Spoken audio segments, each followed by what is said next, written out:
Olá, como vai você? Cada vez melhor? E que dia hoje? É o primeiro dia da sua nova vida. Sabe, essas duas coisas no amor exigente são tão importantes. O compromisso de estar cada vez melhor e o desejo de começar de novo a cada dia, deixando o que passou lá atrás e sabendo que o que vem a gente nem sabe se vai chegar. Hoje é o primeiro dia da nossa nova vida. Estamos num ano novo e gostaríamos muito de conversar com vocês durante os próximos programas a respeito de tratamento. Nós temos assistido aí pelas nossas andanças pelo Brasil que realmente as pessoas estão querendo saber como é que levam um filho ao tratamento. Hoje, com a Liane aqui junto comigo, e é muito bom ter você, Liane, bem-vinda. Como vai você, Liane? Cada vez melhor. Então, a Liane e eu estamos aqui para juntas nós levarmos uma conversa com voluntários de amor exigente que acabaram de ter as experiências deles com os filhos e vão nos ensinar, a partir da experiência deles, como é que eles conduziram tudo isso.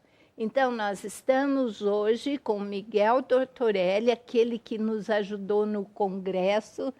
Que beleza de congresso, Miguel. Foi muito bem-vindo. 10. Não foi? Nota 10. Eu que agradeço de estar novamente aqui e de levar realmente esperança para aqueles que ainda estão com o problema. Que dá certo, nós temos que insistir e resistir. E quem está ao lado dele é uma filha muito bonita, que é a Kátia. Muito obrigada. Bem-vinda, Kátia. Obrigada pela oportunidade. Obrigada. Nós estamos aqui para servir nossos amigos, nossos companheiros e especialmente para que vocês saibam como é que nós podemos nos conduzir. Esse grupo é um grupo de auto e mútua ajuda, amor exigente, que se sustenta em 12 princípios básicos, 12 princípios éticos. Nós trabalhamos com partilha, com metas semanais e, especialmente, responsabilidade social e espiritualidade pluralista. Você que não conhece amor exigente, podia começar a participar de um grupo nosso em algum lugar aí pertinho de você. Mas hoje nós vamos conversar com a Kátia. Kátia, conte um pouquinho para a gente, querida. Como é que foi que você começou tudo isso? O que aconteceu? O que realmente levou você a esse descaminho? Boa tarde, né? Bom dia, Kátia. Bom dia, perdão. Então, foi assim, foi através de balada, né? Eu era uma pessoa muito tímida, né? E ainda é, né, Kátia? Um pouco. Digamos, de passagem. Isso. Bastante. E aí eu ia para as baladas, né? Para os barzinhos e eu bebia, né? E aí eu ficava mais alegre. Mais solta. Mais solta, exatamente. E aí, nisso, virou uma rotina. E assim começou. Como é que você, Miguel, descobriu que a Kátia usava drogas? É como todos os pais que não querem ver, enxergar o problema, né? Os comportamentos inadequados, né? Começa com a mudança de comportamento. Com certeza, né? Começa a ir mal nos estudos, começa a deixar de lado os estudos, né? E a Kátia tinha uma característica que ela acabou de falar, ela começou a beber demais. Ela sempre chegava depois dessas festas, ou baladas, ou barzinhos, ela chegava alterada. E nós começamos a conversar com ela. E ela achava que, como todos acham, que não tem problema, que isso daí não vai. E nós não tínhamos o conhecimento que nós temos hoje, né? Nós tínhamos esse desconhecimento, não sabíamos o que podia acontecer e que isso também iria levar a uma doença, né? Que, infelizmente, o grande problema hoje, mano, é que os pais, né, são desinformados. Nós não temos, inclusive, onde procurar, né? Segundo o blog da Jovem Pan, o Amor Exigente é hoje o maior grupo de famílias do mundo.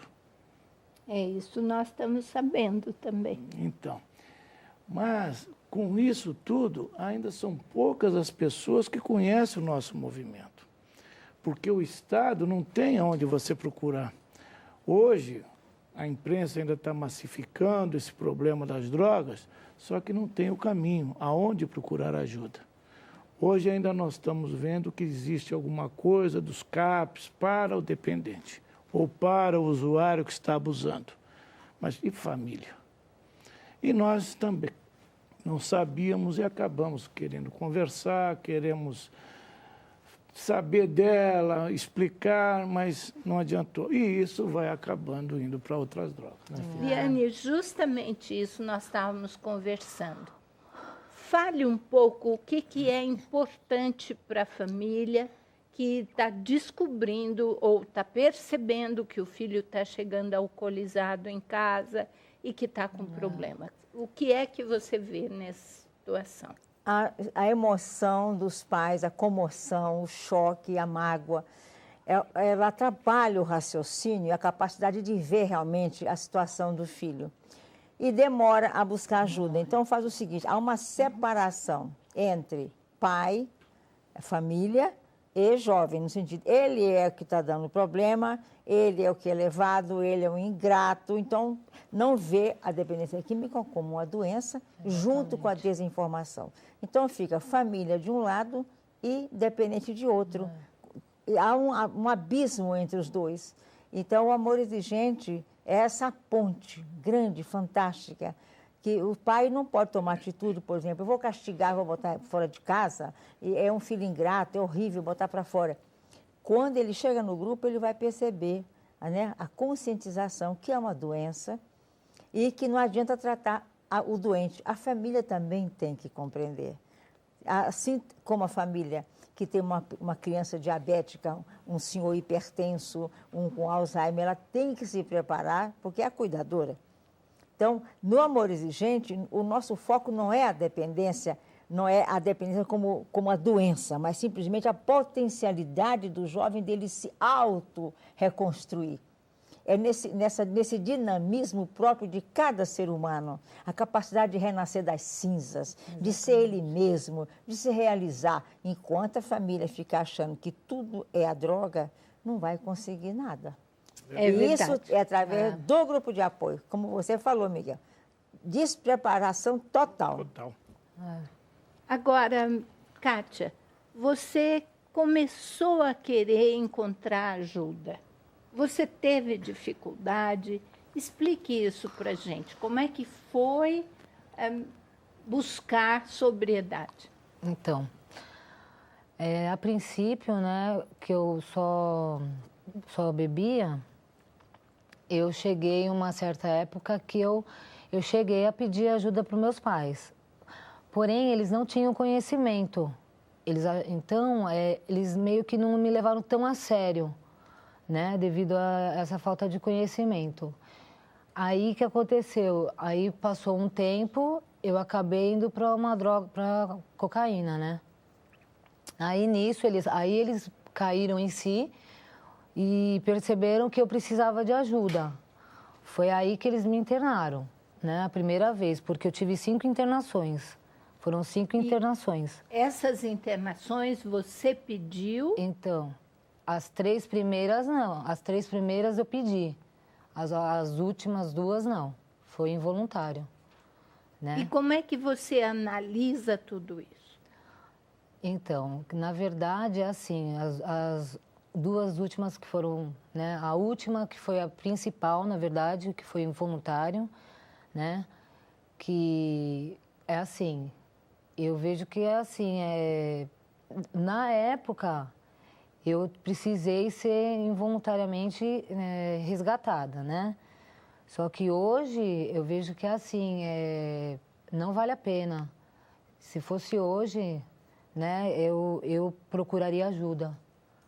Mas, Então, por quê, Miguel? Como da foi? forma como ela estava, não tinha condições. Ela já tinha perdido toda a consciência. Ela não tinha mais domínio sobre si e não pensar não tinha mais. É isso que ela quis falar, que não vale a pena continuar daquele jeito e pedir ajuda. Não é isso? Porque foi assim, eu estava no fundo do poço mesmo, porque eu acabei usando outros tipos de droga, né? Certo.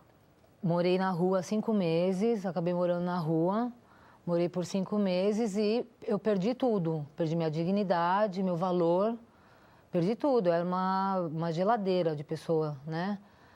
E eu não queria mais ajuda.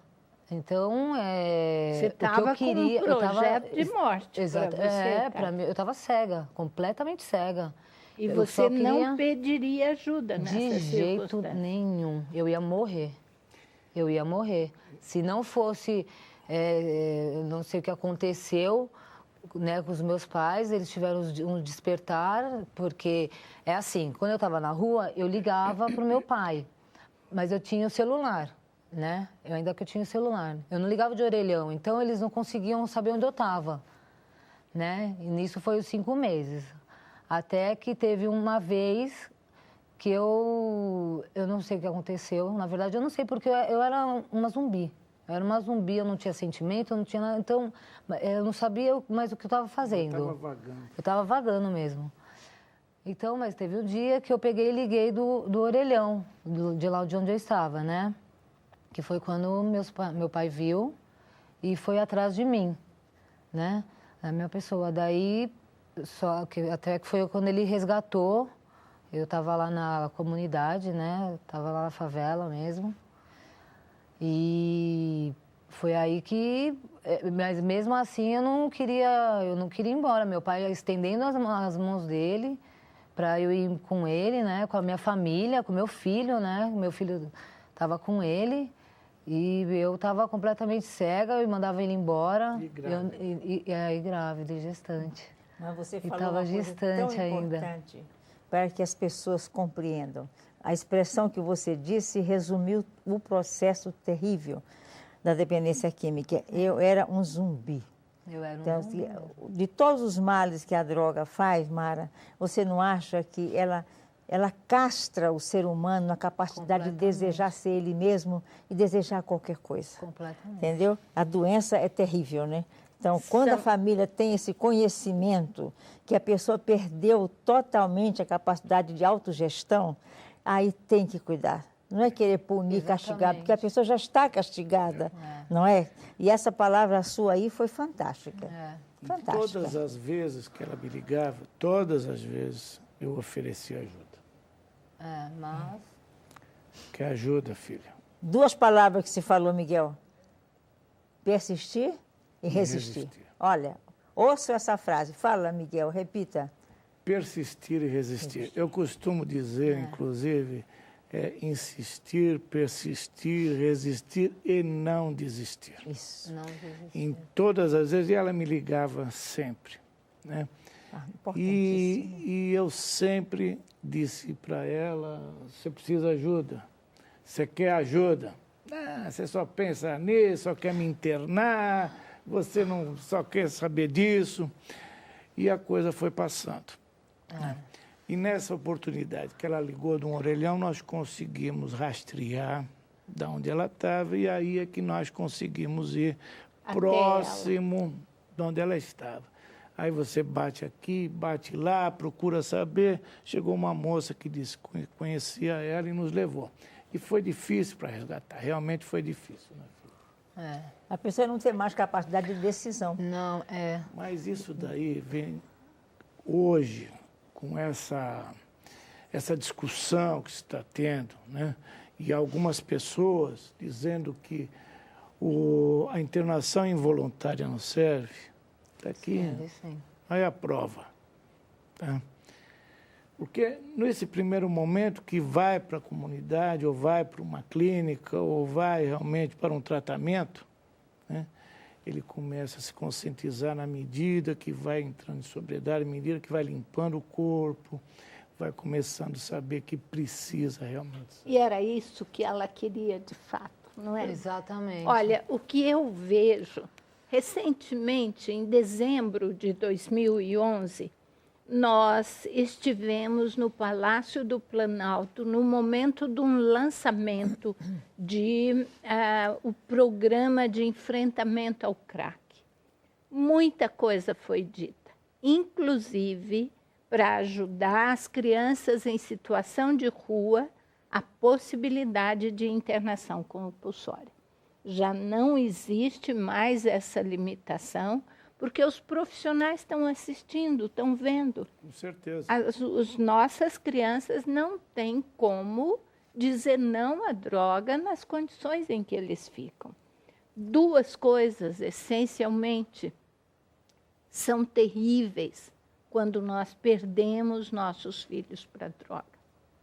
A incapacidade de amar, quer dizer, a falta de empatia com tudo, com todos, com eles próprios, eles não se amam e não nos amam mais, e a cabeça estourada, quer dizer, eles realmente acabam com todo o potencial mental, emocional que eles têm. Então, o que a droga faz é terrível, de fato. É devastador. Daí é uma devastação, é avassaladora a ação da droga na família e na sociedade. E se a família... Por isso, a importância da prevenção.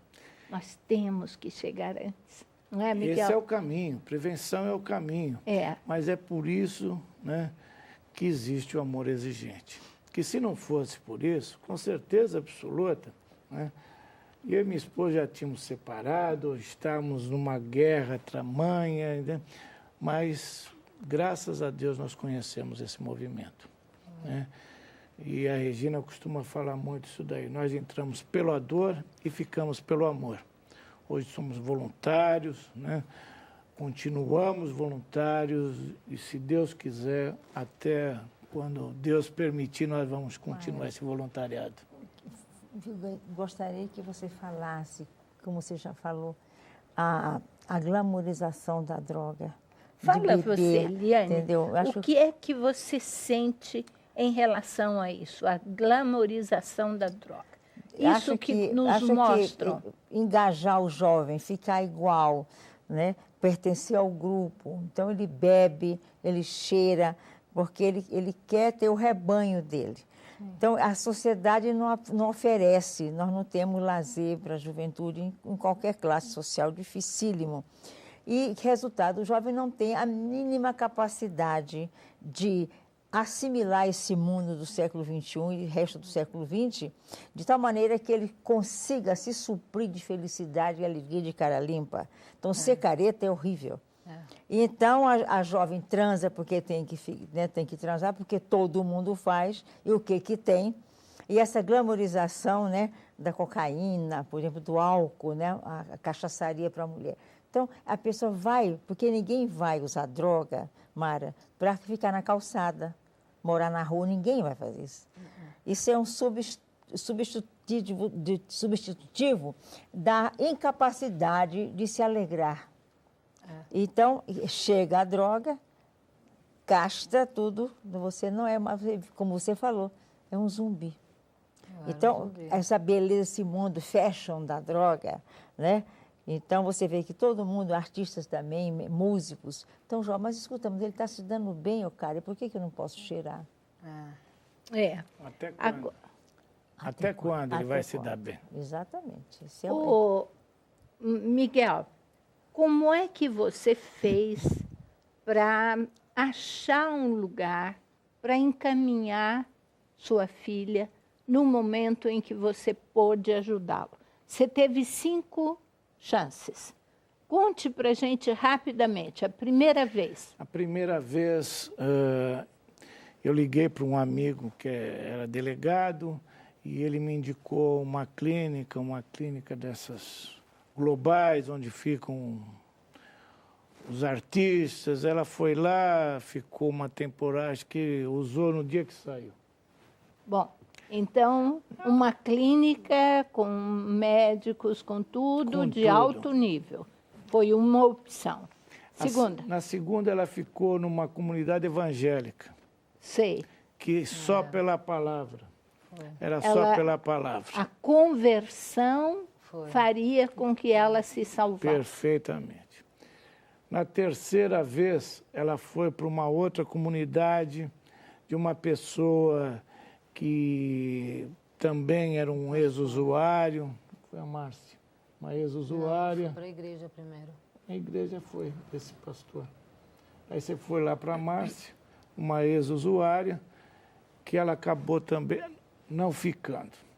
Aí ela foi numa outra comunidade evangélica. Mas isso já... perdão, mas o da Márcia foi involuntária já. Ah, você foi para essa comunidade sem querer ajuda. Sem querer ajuda. Foi involuntária. Então, ela ia, quando saía já estava pronta para usar. Era só uma recuperação física. E nessa última, ela também já tinha estado, que era uma comunidade evangélica, que ela segue os 12 princípios do amor exigente e os 12 passos de AANA. Sei. E essa daí, ela teve um despertar espiritual, e depois ela vai falar, e ela se encontrou com Jesus. Graças a Deus. Então, é a bênção de Deus, e ela realmente... Agora, é difícil também achar uma clínica, uma comunidade. É muito difícil. Você fica meio perdido, né? E principalmente para a mulher. A feminina é mais difícil ainda, Mara. Masculina ainda tem uma série grande, né? Aí você procura nos grupos de apoio, onde um internou, onde o outro internou. E a nossa foi difícil, porque a única que era mulher era ela. Então nós tivemos que garimpar, tivemos que ir atrás, porque existe uma dificuldade grande para quando é feminina. Em todos os estados brasileiros, em todos né? os estados, não é só São Paulo. Né? É. E aí eu gostaria que ela falasse desse despertar espiritual, esse encontro com Jesus. Então, que foi assim, eu fui resgatada, né, involuntariamente. Então, a princípio, quando eu fui resgatada, eu cheguei lá, eu demorei acho que uns 2 meses para mim ter esse despertar espiritual. Eu estava teimando mesmo assim, né? E aí foi quando, né, eu estava gestante e que ou era, entendeu? Para mim, para recuperação, né? Então, aí eu tive o despertar espiritual. E tipo, porque eu não sei explicar direito. Jesus mostrou o caminho para ela, ela se encontrou com Jesus. Hoje, ela está na igreja, ela está usando as ferramentas que ela aprendeu, não é isso? Sim, hoje eu faço a manutenção, né? O grupo de ajuda, a igreja, né? Encontro com Jesus e a família, né? E como fala, eu voltei a ter o valor pela minha família, por mim e pela minha família. Nesse despertar espiritual, eu voltei a ter a dignidade que eu tinha perdido. E caí na real que era isso que eu queria para minha vida, né? Olha, nós chegamos ao final do nosso programa. E eu gostaria muito de agradecer de coração sua disposição de estar aqui, de falar para o nosso público, de estar na televisão, servindo as famílias, não é verdade? Muito obrigada, Miguel, foi uma alegria. Eu só queria falar, falando em ferramentas, dos nossos livros, Mara. Tá. Sobre prevenção e o que é o amor. essa é a maior ferramenta que a família tem para realmente buscar o caminho. E outra vez, insistir, resistir e não desistir. Não desista nunca, não é, Liane? Olha, chegamos ao final. Nós agradecemos também a sua presença conosco e durante todo esse mês a gente vai estar falando de tratamentos, opções de tratamentos e famílias voluntárias trazendo esse assunto para você. Continue conosco. Até a próxima semana. Conte com a gente. Nós contamos com você também.